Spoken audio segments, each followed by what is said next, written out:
Jika bangsa ibu yang dirantau malah menjadi pakaian diri, pakaian diri. Sabalah mandem salah risau, canturuikan di bonya hati, di bonya hati.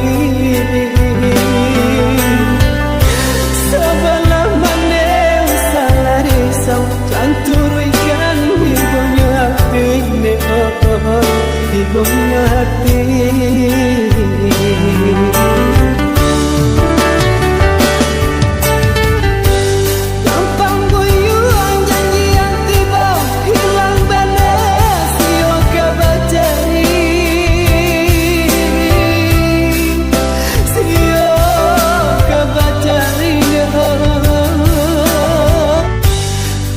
Bangsa ibu yang dirantau malah menjadi pakaian diri, pakaian